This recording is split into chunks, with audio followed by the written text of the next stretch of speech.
ಆ ಒಬ್ಬ ಮನುಷ್ಯ ತನ್ನ ಇಡೀ ಜೀವಮಾನವನ್ನ ಒಂದು ಬೃಹತ್ ಟಿವಿ ನೆಟ್ವರ್ಕ್ ಖರೀದಿಸೋಕೆ ಮುಡಿಪಾಗಿಡ್ತಾನೆ. ಹಗಲು ರಾತ್ರಿ ಅನ್ನದೇ ತನ್ನೆಲ್ಲಾ ಸಮಯ ಆರೋಗ್ಯ ಎಲ್ಲವನ್ನೂ ಆ ಒಂದೇ ಗುರಿಗಾಗಿ ಸವಿಸ್ತಾನೆ. ಆಮೇಲೇನಾಗತ್ತೆ? ಆಮೇಲೆ ಆತ ಸಾಯುವಾಗ ತನ್ನ ಸಮಾಧಿಯ ಮೇಲೆ ನಾನು ಒಂದು ನೆಟ್ವರ್ಕ್ ಹೊಂದಿರ್ಲಿಲ್ಲ ಅಂತ ಬರ್ಸ್ಕೊಳಕ್ ಸಾಧ್ಯನಾ? ಎಂಥ ವಿಪರ್ಯಾಸ ಅಲ್ವಾ? ನಮ್ಮ ಜೀವನದ ಅತ್ಯಮೂಲ್ಯ ದಶಕಗಳನ್ನ ನಾವು ಯಾದಕ್ಕಾಗಿ ಕಳಿತಿದ್ದೇವೆ? ಖಂಡಿತ. ಮತ್ತು ನಮ್ಮ ಕೊನೆಯ ದಿನಗಳಲ್ಲಿ ನಮಗೆ ನಿಜಕ್ಕೂ ಯಾವುದು ಮುಖ್ಯವಾಗತ್ತೆ ಅನ್ನೋ ಪ್ರಶ್ನೆ ಇದು. ಹೌದು. ನಮಸ್ಕಾರ, ದ ಡೀಪ್ ಡೈವ್ ಎಂಬ ಈ ಆಳವಾದ ವಿಶ್ಲೇಷಣೆಗೆ ಸ್ವಾಗತ. ಇಂದು ನಾವು ಮಿಚ್ ಆಲ್ಬಮ್ ಅವರ ಪ್ರಸಿದ್ಧ ಪುಸ್ತಕ ಟ್ಯೂಸ್ಡೇಸ್ ವಿತ್ ಮೋರಿ ಮೂಲವಸ್ತುವನ್ನ ವಿಶ್ಲೇಷಿಸ್ತಾ ಇದ್ದೀವಿ. ಇದು ನಿಜಕ್ಕೂ ಅದ್ಭುತವಾದ ವಿಷಯ. ಮಿಚ್ ಆಲ್ಬಮ್ ಒಬ್ಬ ಯಶಸ್ವಿ ಆದರೆ ಸದಾ ಒತ್ತಡದಲ್ಲಿರೋ ಕ್ರೀಡಾ ಪತ್ರಕರ್ತ ಮತ್ತು ALS ಅನ್ನೋ ಮಾರಣಾಂತಿಕ ಕಾಯಿಲೆಯಿಂದ ಬಳಲ್ತಾ ಇರೋ ಅವರ ಹಳೆ ಕಾಲೇಜ್ ಪ್ರೊಫೆಸರ್ ಮೋರಿ ಶ್ವಾರ್ಟ್ಸ್ ಇವರಿಬ್ಬರ ನಡುವಿನ ಕೊನೆಯ ಪಾಠದ ಟಿಪ್ಪಣಿಗಳಿವು. ಕರೆಕ್ಟ್. ಈ ಸಂವಾದದ ಗುರಿ ಬಹಳ ಸ್ಪಷ್ಟವಾಗಿದೆ. ವೃತ್ತಿ ಜೀವನದ ಯಶಸ್ಸಿನ ಹಿಂದಿನ ಆ ಹುಚ್ಚು ಓಟದಿಂದ ಮಾನವ ಸಂಬಂಧಗಳ ಕಡೆಗೆ ನಮ್ಮ ಗಮನವನ್ನ ಹೇಗೆ ಹರಿಸೋದು, ಆಮೇಲೆ ಸಾವಿನ ಭೀತಿಯ ನಡುವೆಯೂ ಪೂರ್ಣವಾಗಿ ಬದುಕುವುದು ಹೇಗೆ ಅಂತ ನಾವು ನೋಡ್ಲಿದ್ದೇವೆ. ಮತ್ತು ಮುಖ್ಯವಾಗಿ ನಮ್ಮ ದೈನಂದಿನ ವೃತ್ತಿಪರ ಒತ್ತಡವನ್ನ ನಿಭಾಯಿಸೋಕೆ ಈ ತತ್ವಗಳನ್ನ ಹೇಗೆ ಅಳವಡಿಸ್ಕೋಬಹುದು ಅನ್ನೋದನ್ನ ಕೂಡ ಚರ್ಚೆ ಮಾಡೋಣ. ಸರಿ, ಇದನ್ನ ಸ್ವಲ್ಪ ಬಿಡಿಸಿ ನೋಡೋಣ. ಇಂದಿನ ಯುವ ಜನಾಂಗ ತಮ್ಮ ಕೆರಿಯರ್ ಶುರುವಾದಾಗ ಬಹಳ ಗೊಂದಲ ಮತ್ತು ಒತ್ತಡದಲ್ಲಿರ್ತಾರೆ ಅಲ್ವಾ? ಮೂಲವಸ್ತುನಲ್ಲಿರೋ ಮಿಚ್ ಆಲ್ಬಮ್ ಕೊತೆ ಇದಕ್ಕೆ ಕನ್ನಡಿ ಇದ್ರಾಗೆ. ಹೌದು. ಕಾಲೇಜು ಮುಗಿಸಿದಾಗ ಅವನಿಗೆ ದೊಡ್ಡ ಸಂಗೀತಗಾರನಾಗೋ ಕನ್ಸಿತ್ತು. ಆದ್ರೆ ಅವನ ನೆಚ್ಚಿನ ಚಿಕ್ಕಪ್ಪನಿಗೆ ಕ್ಯಾನ್ಸರ್ ಬಂದು ಸತ್ತಾಗ ಅವನ ಬದುಕಿನ ದಿಕ್ಕೇ ಬದಲಾಗುತ್ತೆ. ಕೇವಲ 44ನೇ ವಯಸ್ಸಿಗೆ ಚಿಕ್ಕಪ್ಪ ತೀರ್ಕೊಂಡಾಗ ಮಿಚ್ಗೆ ತನಗೂ ಸಮಯ ಮುಗಿದು ಹೋಗ್ತಿದೆ ಅನ್ನೋ ಭಯ ಶುರುವಾಗುತ್ತೆ. ಎಕ್ಸಾಕ್ಟ್ಲಿ. ಆ ಸಾವಿನ ಭಯದಿಂದ ತಪ್ಪಿಸ್ಕೊಳ್ಳೋಕೆ ಆತ ತನ್ನ ವೃತ್ತಿ ಜೀವನದ ಮೇಲೆ ವಿಪರೀತ ಕಂಟ್ರೋಲ್ ಸಾಧಿಸೋಕೆ ಹೋಗ್ತಾನೆ. ತನ್ನ ಸಂಗೀತದ ಕನಸನ್ನ ಬದಿಗಿಟ್ಟು ಡೆಟ್ರಾಯ್ಟ್ನಲ್ಲಿ ಯಶಸ್ವಿ ಕ್ರೀಡಾ ಪತ್ರಕರ್ತನಾಗ್ತಾನೆ. ಅಂದ್ರೆ ಸದಾ ಡೆಡ್ಲೈನ್ಗಳು, 5 ಬೇರೆ ಬೇರೆ ಮೀಟಿಂಗ್ಗಳು, ಟಿವಿ ಶೋಗಳು, ಅವನ ಬದುಕು ಆಧುನಿಕ ವೃತ್ತಿ ಜೀವನದ ಒಂದು ಟ್ರೆಡ್ಮಿಲ್ ಇದ್ದ ಹಾಗೆ ಆಗ್ಬಿಡುತ್ತೆ. ನಾವು ಆ ಟ್ರೆಡ್ಮಿಲ್ ಮೇಲೆ ಸಿಕ್ಕಾಪಟ್ಟೆ ವೇಗವಾಗಿ ಓಡ್ತಾ ಇದೀವಿ, ಬೆವರು ಸುರಿಸ್ತಾ ಇದೀವಿ, ಆದ್ರೆ ನಾವು ಎಲ್ಲೂ ತಲುಪ್ತಾ ಇಲ್ಲ. ಅದೇ ಸಮಯದಲ್ಲಿ ಆ ಯಂತ್ರವನ್ನ ಆಫ್ ಮಾಡೋಕ್ಕೂ ನಮ್ಗೆ ವಿಪರೀತ ಭಯ. ಹೌದು. ಇಲ್ಲಿ ಅತ್ಯಂತ ಆಕರ್ಷಕವಾದ ಅಂಶ ಏನಂದ್ರೆ ಮೋರಿಯವರ ವಿರುದ್ಧಗಳ ಸೆಳೆತ ಅನ್ನೋ ತತ್ವ. ಇಂಗ್ಲಿಷ್ನಲ್ಲಿ ಟೆನ್ಷನ್ ಆಫ್ ಆಪೋಸಿಟ್ಸ್ ಅಂತಾರಲ್ಲ ಅದು. ಮಿಚ್ನ ಆ ಟ್ರೆಡ್ಮಿಲ್ ಓಟವೇ ಇದಕ್ಕೆ ಬೆಸ್ಟ್ ಉದಾಹರಣೆ. ಒಂದ್ ನಿಮಿಷ, ಈ ವಿರುದ್ಧಗಳ ಸೆಳೆತ ಅಂದ್ರೆ ಏನು? ಸ್ವಲ್ಪ ವಿವರಿಸ್ತೀರಾ? ಅಂದ್ರೆ ನಾವು ಒಂದ್ ಕಡೆ ಶಾಂತಿಯನ್ನ, ನೆಮ್ಮದಿಯನ್ನ ಬಯಸ್ತೀವಿ. ಆದ್ರೆ ಇನ್ನೊಂದ್ ಕಡೆ ನಮ್ಮ ಮಹತ್ವಾಕಾಂಕ್ಷೆಗಳು ಸಮಾಜದ ನಿರೀಕ್ಷೆಗಳು ನಮ್ಮನ್ನ ಬೇರೊಂದು ದಿಕ್ಕಿಗೆ ಎಳೀತಾ ಇರುತ್ತೆ. ರಬ್ಬರ್ ಬ್ಯಾಂಡನ್ನ ಎರಡೂ ಕಡೆ ವಿರುದ್ಧ ದಿಕ್ಕಿಗೆ ಎಳೆದಾಗ ಆಗುವಂತ ಪರಿಸ್ಥಿತಿ. ಅರ್ಥ ಆಯ್ತು. ಯಾವುದೋ ಒಂದ್ ವಿಷಯ ನಮ್ಗೆ ನೋವು ಕೊಡ್ತಿದೆ ಅಂತ ಗೊತ್ತಿದ್ದು ನಾವದನ್ನೇ ಮಾಡ್ತಾ ಇರ್ತೀವಿ. ಕರೆಕ್ಟ್. ಮೋರಿ ಹೇಳ್ತಾರೆ, ಮನುಷ್ಯನ ಇಡೀ ಬದುಕು ಈ ವಿರುದ್ಧ ದಿಕ್ಕುಗಳ ಕುಸ್ತಿ ಪಂದ್ಯ ಇದ್ದ ಹಾಗೆ. ಆದ್ರೆ ಈ ಕುಸ್ತಿಯಲ್ಲಿ ಅಂತಿಮವಾಗಿ ಪ್ರೀತಿ ಯಾವಾಗ್ಲೂ ಗೆಲ್ಲುತ್ತೆ ಅಂತ. ವಾವ್, ಪ್ರೀತಿ ಯಾವಾಗ್ಲೂ ಗೆಲ್ಲುತ್ತೆ. ಆ ಪುನರ್ಮಿಲನದ ಕ್ಷಣಗಳು ಕೂಡ ನಿಜಕ್ಕೂ ಹೃದಯ ಮುಟ್ಟುವಂತಿದೆ. ಟಿವಿಯಲ್ಲಿ ಮೋರಿಯವರ ಸಂದರ್ಶನ ನೋಡಿದಾಗ ಮಿಚ್ಗೆ ಆ 16 ವರ್ಷಗಳ ನಂತರ ತನ್ನ ಗುರುವಿನ ನೆನಪಾಗುತ್ತೆ. ಹೌದು. ಆತ ಗುರುವಿನ ಮನೆಗೆ ಹೋದಾಗ ಏನಾಗುತ್ತೆ ಅನ್ನೋದು ಆಧುನಿಕ ಬದುಕಿನ ಅತಿದೊಡ್ಡ ವಿಪರ್ಯಾಸ. ಮಿಚ್ ತನ್ನ ಕಾರಿನಲ್ಲಿ ಕೂತು ಫೋನಲ್ಲಿ ಬಿಸ್ನೆಸ್ ಕಾಲ್ನಲ್ಲಿ ಮುಳುಗಿರ್ತಾನೆ. ತನ್ನ ಆಗಮನಕ್ಕಾಗಿ ಗಾಲಿ ಕುರ್ಚಿಯಲ್ಲಿ ಕಾದು ಕೂತಿರೋ ಅಸ್ವಸ್ಥ ಗುರುವನ್ನ ನೋಡಿಯೂ ಆತ ಫೋನ್ ಕಟ್ ಮಾಡಲ್ಲ. ತಾನು ಎಂಥ ಯಾಂತ್ರಿಕ ಮನುಷ್ಯನಾಗಿದ್ದೀನಿ ಅನ್ನೋ ಆಘಾತ ಮಿಚ್ಗೆ ಆ ಕ್ಷಣದಲ್ಲಿ ಆಗುತ್ತೆ. ಆತ ಹೋಗಿಂದು ಕೇವಲ ಒಬ್ಬ ಸಂದರ್ಶಕನಾಗಿ, ಆದರೆ ಅಲ್ಲಿ ತನ್ನ ಬದುಕನ್ನೇ ಬದಲಾಯಿಸಿಕೊಳ್ಳುವ ವಿದ್ಯಾರ್ಥಿಯಾಗಿ ಬದಲಾಗ್ತಾನೆ. ಖಂಡಿತ. ಈಗ ನಾವೊಂದು ಕಾಲ್ಪನಿಕ ಚರ್ಚೆ ಮಾಡೋಣ. ನಾನು ಇಂದಿನ ಕಾರ್ಪೊರೇಟ್ ಜಗತ್ತಿನ ಆಧುನಿಕ ಯುವಕನ ಪಾತ್ರ ವಹಿಸ್ತೀನಿ. ನೀವು ಮೋರಿ ಅವರ ತತ್ವದ ಮೂಲಕ ಉತ್ತರಿಸಿ. ಓಕೆ, ಶುರು ಮಾಡಿ. ನೋಡಿ, ಸಮಾಜದಲ್ಲಿ ಯಶಸ್ಸು ಅಂದ್ರೆ ಒಂದು ಐಷಾರಾಮಿ ಮನೆ, ದೊಡ್ಡ ಕಾರು, ಆಮೇಲೆ ಬ್ಯಾಂಕ್ ಖಾತೆಯಲ್ಲಿರೋ ಲಕ್ಷಾಂತರ ರೂಪಾಯಿಗಳು ಅಲ್ವಾ? ಇದೆಲ್ಲ ಇಲ್ದೇ ಹೋದ್ರೆ ಜನ್ರು ನಮ್ಮನ್ನ ಗೌರವಿಸಲ್ಲ. ಬರೀ ಪ್ರೀತಿಯಿಂದ ಬಿಲ್ ಕಟ್ಟೋಕಾಗುತ್ತಾ? ವಸ್ತುಗಳ ಬೆನ್ನತ್ತದೇ ಬದುಕೋದ್ ಹೇಗೆ? ಇದು ಸಮಾಜ ನಮ್ಮ ತಲೆಗೆ ತುಂಬಿರೋ, ಅಂದ್ರೆ ಮೋರಿಯರ ಮಾತಿನಲ್ಲಿ ಹೇಳೋದಾದ್ರೆ ಬ್ರೈನ್ ವಾಶ್ ಮಾಡಿರೋ ಸಂಸ್ಕೃತಿ. ಹೆಚ್ಚು ಹಣವಿದ್ರೆ ಒಳ್ಳೆದು, ದೊಡ್ಡ ಪದವಿಗಳಿದ್ರೆ ಒಳ್ಳೆದು ಅಂತ ನಮಗೆ ಪದೇ ಪದೇ ಹೇಳಲಾಗಿದೆ. ಹೌದು, ನಾವೆಲ್ಲರೂ ಇದನ್ನೇ ನಂಬಿದ್ದೀವಿ. ಆದ್ರೆ ಕಾರ್ಪೊರೇಟ್ ಜಗತ್ತು ನಮ್ಮನ್ನ ಕೇವಲ ಗ್ರಾಹಕರನ್ನಾಗಿ ಮಾತ್ರ ನೋಡುತ್ತೆ. ಆ ದೋಷಪೂರಿತ ಸಂಸ್ಕೃತಿಯನ್ನು ನಾವು ಒಪ್ಕೊಳ್ಬಾರ್ದು. ಅದು ನಮ್ಮ ಆಂತರಿಕ ಶಾಂತಿಗೆ ಕೆಲಸ ಮಾಡ್ತಿಲ್ಲ ಅಂದ್ರೆ ಅದನ್ನ ಧಿಕ್ಕರಿಸಿ ನಮ್ಮದೇ ಆದ ಪ್ರೀತಿ ಮತ್ತು ಸಂಬಂಧಗಳ ಸಂಸ್ಕೃತಿಯನ್ನ ನಾವು ಕಟ್ಕೊಳ್ಬೇಕು. ಅರೆ, ಆ ಆರಂಭದ ಟೆಡ್ ಟರ್ನರ್ ಪ್ರಸಂಗ ನೆನಪಾಗ್ತಿದೆ. ಬಿಲಿಯನೇರ್ ಉದ್ಯಮಿ ತಾನೊಂದು ಟಿವಿ ನೆಟ್ವರ್ಕ್ ಖರೀದಿಸೋಕೆ ವಿಫಲನಾದಾಗ ತನ್ನ ಇಡೀ ಬದುಕೆ ವ್ಯರ್ಥವಾಯ್ತು ಅಂತ ಅಳ್ತಾನಲ್ಲ. ಹೌದು, ಅದನ್ನ ಕೇಳಿ ಮೋರಿ ನಕ್ಕು ತಳ್ಳಿ ಹಾಕ್ತಾರೆ. ಯಾಕಂದ್ರೆ ಹಣವು ಎಂದಿಗೂ ಮೃದುತ್ವಕ್ಕೆ ಅಥವಾ ಪ್ರೀತಿಗೆ ಪರ್ಯಾಯ ಆಗೋಕೆ ಸಾಧ್ಯನೇ ಇಲ್ಲ. ನಿಜಕ್ಕೂ ಒಂದು ಬ್ಯಾಂಕ್ ಖಾತೆ ನಮ್ಮ ಕಣ್ಣೀರನ್ನ ಒರೆಸಲ್ಲ. ನಮಗೆ ನಿಜವಾದ ತೃಪ್ತಿ ಬೇಕು ಅಂದ್ರೆ ಹಣವನ್ನ ಖರ್ಚು ಮಾಡೋದ್ರ ಬದಲು ನಮ್ಮ ಸಮಯವನ್ನ ಇತರರಿಗೆ ಕೊಡಬೇಕು. ಎಕ್ಸಾಕ್ಟ್ಲಿ. ವಯಸ್ಸಾದವರಿಗೆ, ಒಂಟಿಯಾಗಿರೋವರಿಗೆ ನಮ್ಮ ಸಮಯ, ಕೌಶಲ್ಯ ಅಥವಾ ಕೇವಲ ನಮ್ಮ ಕಿವಿಗಳನ್ನ ಕೊಡುವುದರಿಂದ ಸಿಗೋ ತೃಪ್ತಿ ಇದೆಯಲ್ಲ, ಅದು ಬ್ಯಾಂಕ್ ಬ್ಯಾಲೆನ್ಸ್ನಿಂದ ಸಿಗೋ ನಕಲಿ ಭದ್ರತೆಗಿಂತ 100 ಪಟ್ಟು ದೊಡ್ಡದು. ಆ ಭದ್ರತೆ ನಕಲಿ ಅಂತ ನಮ್ಗೆ ಅರಿವಾಗೋದು ಯಾವಾಗ ಗೊತ್ತಾ? ಸಾವು ಹತ್ರ ಬಂದಾಗ ಮಾತ್ರ. ಮೋರಿಯವರ ಅತ್ಯಂತ ಪ್ರಭಾವಶಾಲಿ ತತ್ವಗಳಲ್ಲಿ ಒಂದು, ಸಾವು ಬರ್ತದೆ ಎಂದು ಅರಿತಾಗ ಮಾತ್ರ ಬದುಕುವುದು ಹೇಗೆಂದು ತಿಳಿಯುತ್ತದೆ. ಕರೆಕ್ಟ್. ನಾವೆಲ್ಲರೂ ಬದುಕಿದೀವಿ ಅನ್ಕೊಂಡಿರ್ತೀವಿ, ಆದ್ರೆ ವಾಸ್ತವದಲ್ಲಿ ನಿದ್ದೆಯಲ್ಲಿ ನಡೆಯೋರಾಗೆ ಸ್ಲೀಪ್ ವಾಕಿಂಗ್ ಮಾಡ್ತಾ ಇರ್ತೀವಿ. ಇದಕ್ಕೆ ಮೋರಿ ಬೌದ್ಧ ಧರ್ಮದ ಒಂದು ಅದ್ಭುತವಾದ ಪರಿಕಲ್ಪನೆನ ಹೇಳ್ತಾರೆ. ಭುಜದ ಮೇಲಿನ ಸಣ್ಣ ಹಕ್ಕಿಯ ಪರಿಕಲ್ಪನೆ ಅಲ್ವಾ? ಹೌದು. ಪ್ರತಿದಿನ ಬೆಳಿಗ್ಗೆ ಎದ್ದಾಗ ನಮ್ಮ ಭುಜದ ಮೇಲೊಂದು ಸಣ್ಣ ಹಕ್ಕಿ ಕೂತಿದೆ ಅಂತ ನಾವು ಭಾವಿಸ್ಬೇಕು. ಆ ಹಕ್ಕಿಯನ್ನ ನೋಡಿ ನಾವು ಕೇಳ್ಬೇಕು, ಇದೇ ನನ್ನ ಕೊನೆಯ ದಿನವೇ? ನಾನು ಬದುಕಲು ಇಷ್ಟಪಡುವ ರೀತಿಯಲ್ಲೇ ಬದುಕುತ್ತಿದ್ದೇನೆಯಾ? ಓಹ್, ನಾನು ಆಗಬೇಕೆಂದಿರುವ ವ್ಯಕ್ತಿ ನಾನಾಗಿದ್ದೇನೆಯೇ ಅಂತ. ಖಂಡಿತ. ಪ್ರತಿದಿನ ಈ ಪ್ರಶ್ನೆಗಳನ್ನ ಕೇಳ್ಕೊಂಡಾಗ ನಮ್ಮ ಬದುಕಿನ ಆದ್ಯತೆಗಳು ತಾನಾಗೆ ಬದಲಾಗತ್ತೆ. ಆಗ ಆಫೀಸ್ನಲ್ಲಿ ಬಾಸ್ ಹೇಳಿದ ಒಂದು ಸಣ್ಣ ಮಾತಿಗೆ ಇಡೀ ದಿನ ಕೊರಗೋದು ಎಷ್ಟು ಅರ್ಥಹೀನ ಅಂತ ನಮಗೆ ಅನ್ಸುತ್ತೆ. ಇಲ್ಲಿಯೇ ವಿಷಯ ನಿಜಕ್ಕೂ ಕುತೂಹಲಕಾರಿಯಾಗೋದು. ನೋಡಿ, ಸಾವಿನ ಬಗ್ಗೆ ಯೋಚಿಸೋದು ಸರಿ, ಸಾವು ಬರುತ್ತೆ ಅಂತ ಒಪ್ಕೋಬೋದು. ಆದ್ರೆ ವಯಸ್ಸಾಗೋದ್ರ ಬಗ್ಗೆ ಏನ್ ಹೇಳ್ತೀರಾ? ಅಂದ್ರೆ ಮುಪ್ಪಿನ ಬಗ್ಗೆನಾ? ಹೌದು. ಇಂದಿನ ಜಗತ್ತಿನಲ್ಲಿ ನಾವು ನೋಡುವ ಪ್ರತಿಯೊಂದು ಜಾಹೀರಾತು, ಸಿನಿಮಾ ಯೌವನವೇ ಶ್ರೇಷ್ಠ ಅಂತ ಹೇಳುತ್ತೆ. ಸುಕ್ಕುಗಳನ್ನು ಮುಚ್ಕೊಳ್ಳೋಕೆ, ಕೂದಲು ಬೆಳ್ಳಗಾಗೋದನ್ನ ತಡೆಯೋಕೆ ಸಾವಿರಾರು ರೂಪಾಯಿ ಖರ್ಚು ಮಾಡ್ತಾರೆ. ನಿಜ. ಸಮಾಜ ವಯಸ್ಸಾಗೋದು ಅಂದ್ರೆ ಒಂದು ರೀತಿಯ ಸೋಲು, ಕೊಳೆಯುವಿಕೆ ಅಂತ ಬಿಂಬಿಸ್ತಾ ಇರುವಾಗ ಆ ಮುಪ್ಪನ್ನ ಸಂಭ್ರಮಿಸೋದು ಹೇಗೆ ಸಾಧ್ಯ? ಆ ಯೌವನದ ಶ್ರೇಷ್ಠತೆಯ ಭ್ರಮೆಯನ್ನೇ ಮೋರಿ ಸಂಪೂರ್ಣವಾಗಿ ವಿರೋಧಿಸ್ತಾರೆ. ಅವರ ಪ್ರಕಾರ ವಯಸ್ಸಾಗೋದು ಅಂದ್ರೆ ಕೇವಲ ದೇಹ ಕೊಳೆಯೋದಲ್ಲ, ಅದು ಬೆಳವಣಿಗೆ. ಬೆಳವಣಿಗೆನಾ? ಹೇಗೆ? ಯುವಕರಾಗಿದ್ದಾಗ ನಾವು ಅನೇಕ ಬಾರಿ ಅಜ್ಞಾನಿಗಳಾಗಿರ್ತೀವಿ, ಗೊಂದಲದಲ್ಲಿರ್ತೀವಿ, ಬೇರೆಯವರ ಅಭಿಪ್ರಾಯಗಳಿಗೆ ಸುಲಭವಾಗಿ ತಲೆಬಾಗ್ತೀವಿ. ಆದ್ರೆ ವಯಸ್ಸಾಗುತ್ತಾ ಹೋದಂತೆ ಒಂದು ಆಳವಾದ ತಿಳುವಳಿಕೆ, ಪ್ರಬುದ್ಧತೆ ಬರುತ್ತೆ. ಮೋರಿಯವರ ಆ ಅದ್ಭುತವಾದ ಸಾಲು ನೆನ್ಪಿದೆಯಾ? ನಾನು ನನ್ನ ವಯಸ್ಸಿನವರೆಗಿನ ಎಲ್ಲಾ ವಯಸ್ಸಿನವನೂ ಆಗಿದ್ದೇನೆ ಅನ್ನೋದಾ? Exactly. I am every age up to my own. ನಾವು ವಯಸ್ಸಾದವರು ನೋಡಿ ಅಯ್ಯೋ ಪಾಪ ಅಂತೀವಿ, ಆದ್ರೆ ಅವ್ರೀಗಾಗ್ಲೇ ನಮ್ಮ ವಯಸ್ಸನ್ನ ದಾಟಿ ಬಂದಿರ್ತಾರೆ. ವಾವ್! ನಾನು ನನ್ನ ವಯಸ್ಸಿನವರೆಗಿನ ಎಲ್ಲಾ ವಯಸ್ಸಿನವನೂ ಆಗಿದ್ದೇನೆ ಅಂದ್ರೆ ಒಬ್ಬ 60 ವರ್ಷದ ವ್ಯಕ್ತಿಯೊಳಗೆ 3 ವರ್ಷದ ಮಗುವಿದೆ, ಹದಿಹರೆಯದ ಯುವಕನಿದ್ದಾನೆ ಮತ್ತು 30ರ ಪ್ರಬುದ್ಧ ವ್ಯಕ್ತಿಯೂ ಇದ್ದಾನೆ. ಹೌದು. ಆಯಾ ಸಂದರ್ಭಕ್ಕೆ ತಕ್ಕಂತೆ ಆ ಎಲ್ಲಾ ವಯಸ್ಸಿನ ಅನುಭವಗಳನ್ನ ಅವರು ಆನಂದಿಸಬಹುದು. ವಯಸ್ಸಾಗೋದನ್ನ ಒಂದು ಒಳ್ಳೆಯ ಪುಸ್ತಕದ ಮುಂದಿನ ಅಧ್ಯಾಯವನ್ನ ಓದುವ ಕಾತುರಕ್ಕೆ ಹೋಲಿಸಬಹುದು.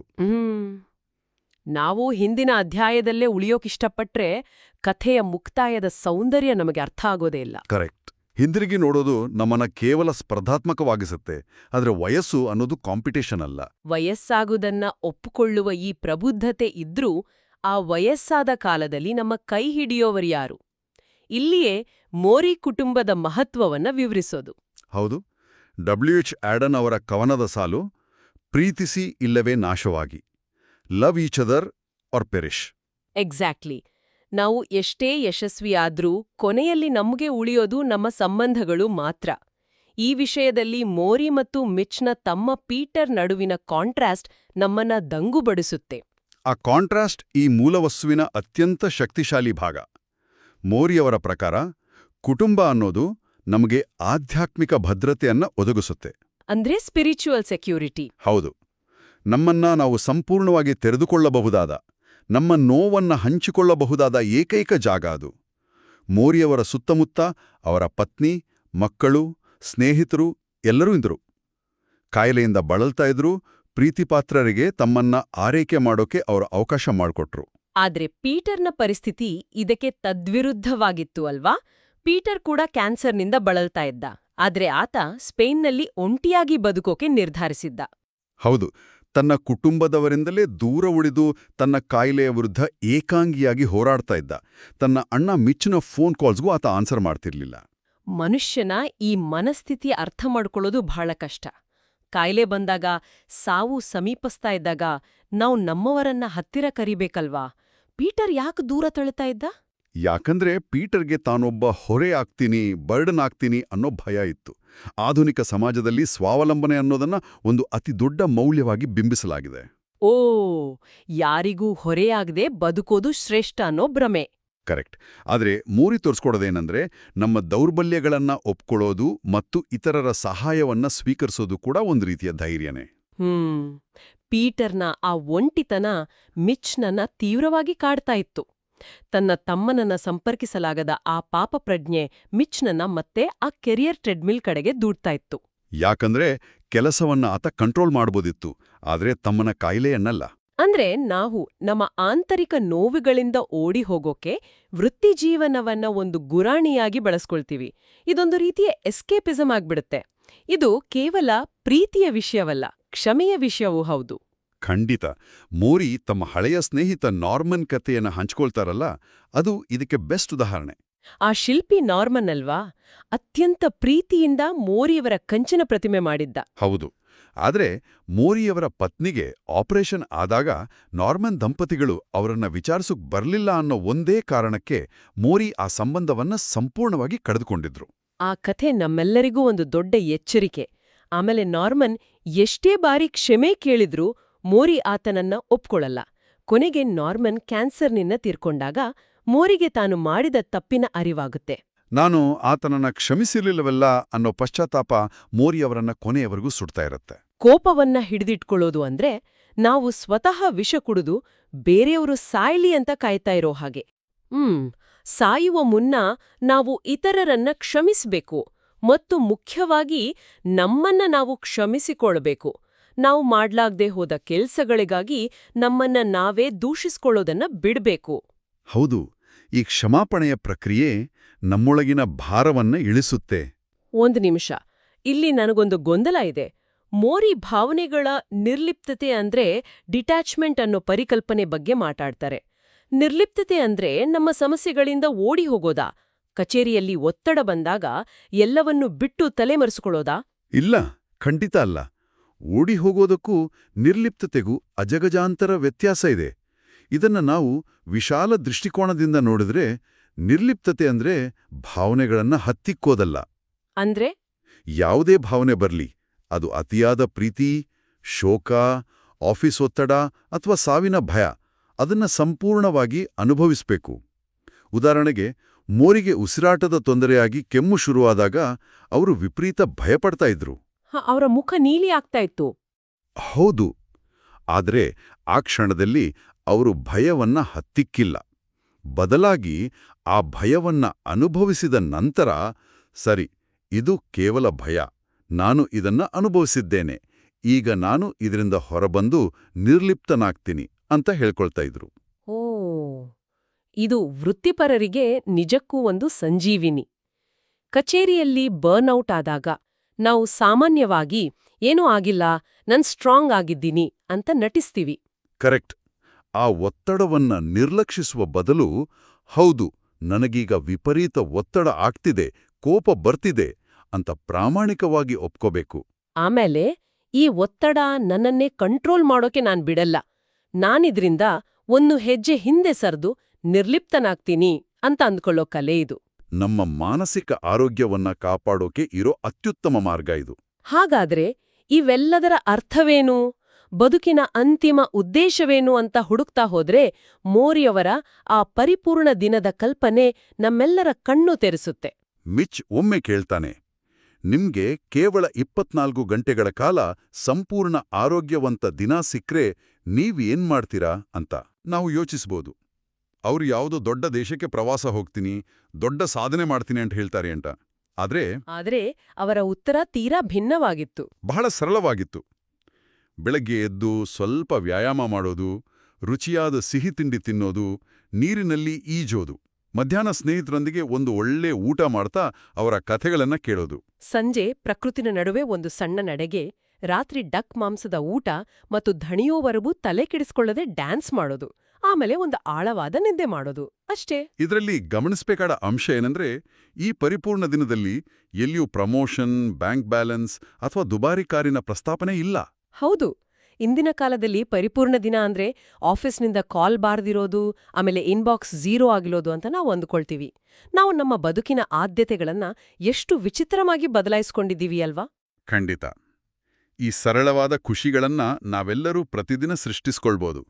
ಆಫೀಸ್ ಮುಗಿದ್ಮೇಲೆ ಮೊಬೈಲ್ ಬದಿಗಿಟ್ಟು ಕುಟುಂಬದವರ ಜೊತೆ ಮಾತಾಡೋದು, ವಾರಾಂತ್ಯದಲ್ಲಿ ಹಳೆಯ ಸ್ನೇಹಿತರನ್ನ ಭೇಟಿಯಾಗೋದು, ಇವೆಲ್ಲ ಬರ್ನ್ಔಟ್ನಿಂದ ನಮ್ಮನ್ನ ಕಾಪಾಡುತ್ತೆ. ಈ ಎಲ್ಲ ಅದ್ಭುತ ತತ್ವಗಳ ನಡುವೆ ಆ ಗುರುವಿನ ಅಂತ್ಯದ ಕ್ಷಣಗಳು ಹತ್ತಿರವಾಗುತ್ತೆ. ಮೂಲವಸ್ತುವಿನಲ್ಲಿ ಈ ಭಾಗ ನಿಜಕ್ಕೂ ಮೂಕವಿಸ್ಮಯರನ್ನಾಗಿಸುತ್ತೆ. ಮೋರಿ ಯಾವಾಗ್ಲೂ ಹೇಳ್ತಿದ್ರು, ಹಾಸಿಗೆಯಲ್ಲಿದ್ರೆ ನೀವು ಸತ್ತಂತೆ ಅಂತ. ಅವರು ಸಾಧ್ಯವಾದಷ್ಟು ಕಾಲ ಕುರ್ಚಿಯಲ್ಲೇ ಕೂರೋಕ್ ಟ್ರೈ ಮಾಡ್ತಿದ್ರು. ಆದ್ರೆ ಕಾಯಿಲೆ ಉಲ್ಬಣಿಸಿದಾಗ ಅನಿವಾರ್ಯವಾಗಿ ಹಾಸಿಗೆ ಹಿಡ್ತಾರೆ. ಮಿಚ್ ಕೊನೆಯ ಬಾರಿ ಭೇಟಿಯಾದಾಗ ಮೋರಿಗೆ ಉಸಿರಾಡೋಕೂ ಆಗ್ತಾ ಇರಲ್ಲ. ಆದ್ರೂ ಮಿಚ್ನ ಮುಖವನ್ನ ಮುಟ್ಟಿ ಕಣ್ಣೀರು ಹಾಕ್ತಾ ವಿದಾಯ ಹೇಳ್ತಾರೆ. ಆ ಕ್ಷಣದಲ್ಲಿ ತನ್ನ ಭಾವನೆಗಳನ್ನು ಎಂದಿಗೂ ಹೊರಹಾಕದ ಕಠಿಣ ಹೃದಯದ ಆ ಪತ್ರಕರ್ತ ಮಿಚ್ ಕೂಡ ಬಿಕ್ಕಿ ಬಿಕ್ಕಿ ಅಳ್ತಾನೆ. ತನ್ನ ಗುರುವಿನ ಪ್ರೀತಿ ಕೊನೆಗೂ ಆತನ ಅಹಂಕಾರದ ಕವಚವನ್ನ ಭೇದಿಸಿರುತ್ತೆ. ಇದು ಮೋರಿಯವರ ಬೋಧನಾ ಶೈಲಿಯ ಅಂತಿಮ ವಿಜಯ. ಅವರು ಕೇವಲ ಪಾಠ ಮಾಡ್ಲಿಲ್ಲ, ಆ ಪಾಠವನ್ನ ಜೀವಿಸಿ ತೋರ್ಸಿದ್ರು. ಈ ಸಂವಾದವನ್ನ ಕ್ರೋಢೀಕರಿಸೋದಾದ್ರೆ, ವೃತ್ತಿ ಜೀವನ ಅನ್ನೋದು ಬದುಕಿನ ಒಂದು ಸಣ್ಣ ಭಾಗವಷ್ಟೇ. ಹೌದು, ನಾವು ಎಷ್ಟೇ ದೊಡ್ಡ ಹುದ್ದೆಯಲ್ಲಿದ್ರೂ ಮಾನವ ಸಂಬಂಧಗಳೇ ಬದುಕಿನ ನಿಜವಾದ ಆಸ್ತಿ. ಬದಲಾವಣೆಯ ಕಾಲದಲ್ಲಿ ಮೋರಿಯವರ ಈ ತತ್ವಗಳು ನಮ್ಗೆ ಎಮೋಷನಲ್ ಆಂಕರ್ ಆಗಿ ಕೆಲಸ ಮಾಡುತ್ತೆ. ನಾವೆಲ್ಲರೂ ಒಂದಲ್ಲ ಒಂದು ದಿನ ಈ ಭೂಮಿಯನ್ನ ಬಿಟ್ಟು ಹೋಗ್ಲೇಬೇಕು. ಆದ್ರೆ ಹೋಗುವ ಮುನ್ನ ಎಂಥ ಸಂಬಂಧಗಳನ್ನ ಕಟ್ಟಿದ್ದೀವಿ ಅನ್ನೋದು ಮಾತ್ರ ನಮ್ಮ ಕೈಯಲ್ಲಿದೆ. ನಮ್ಮ ವೃತ್ತಿಯ ಯಶಸ್ಸು ತಾತ್ಕಾಲಿಕ ನೆಮ್ಮದಿ ಕೊಡ್ಬೋದು, ಆದ್ರೆ ಜೀವನದ ಸಂಧ್ಯಾಕಾಲದಲ್ಲಿ ನಮ್ಮ ಕೈ ಹಿಡಿಯೋದು ನಾವು ಇತರರೊಂದಿಗೆ ಹಂಚಿದ ಪ್ರೀತಿ ಮಾತ್ರ. ಇಲ್ಲಿ ಒಂದು ಅಂತಿಮ ಪ್ರಚೋದನಾತ್ಮಕ ಯೋಚನೆಯನ್ನ ನಾವು ಪರಿಗಣಿಸ್ಬೇಕು. ಮೋರಿಯವರು ಹೇಳಿದ ವಾಕ್ಯ, ಸಾವು ಬದುಕನ್ನ ಅಂತ್ಯಗೊಳಿಸುತ್ತದೆ ಹೊರತು ಸಂಬಂಧವನ್ನ ಅಲ್ಲ. Death ends a life, not A relationship. ಹೌದು, ನಮ್ಮ ಬದುಕಿನ ನಕ್ಷೆ ಕೇವಲ ನಾವು ಕಳಿಸಿದ ಇಮೇಲ್ಗಳು, ಮಾಡಿದ ಪ್ರೆಸೆಂಟೇಷನ್ಗಳ ಪರಂಪರೆಯಾಗಿ ಉಳಿಯಬಾರದು. ನಾವು ಈ ಭೂಮಿಯಿಂದ ಹೋದ ಮೇಲೂ ನಮ್ಮ ಧ್ವನಿಯನ್ನ ಯಾರಾದ್ರೂ ತಮ್ಮ ಮನಸ್ಸಿನಲ್ಲಿ ಕೇಳಿಸಿಕೊಳ್ಳುವಷ್ಟು, ನಮ್ಮನ್ನ ನೆನಪಿಸ್ಕೊಂಡು ಮುಗುಳ್ನಗುವಷ್ಟು ಪ್ರೀತಿಯನ್ನ ನಾವು ಹಂಚಿದ್ದೀವ. ಕೇವಲ ಭೌತಿಕ ಅಸ್ತಿತ್ವಕ್ಕೆ ಸೀಮಿತವಾಗದ ಸಂಬಂಧಗಳನ್ನ ನಾವು ಇಂದು ಕಟ್ಟುತ್ತಿದ್ದೀವ? ಇದು ಪ್ರತಿಯೊಬ್ಬರೂ ತಮ್ಮನ್ನು ತಾವೇ ಕೇಳಿಕೊಳ್ಬೇಕಾದ ಪ್ರಶ್ನೆ. ಖಂಡಿತ. ಈ ಆಳವಾದ ಪ್ರಶ್ನೆಯನ್ನ ನಮ್ಮೆಲ್ಲರ ಮುಂದಿಡುತ್ತಾ ಚಿಂತನೆಗೆ ಹಚ್ಚುವ ಇಂದಿನ ಈ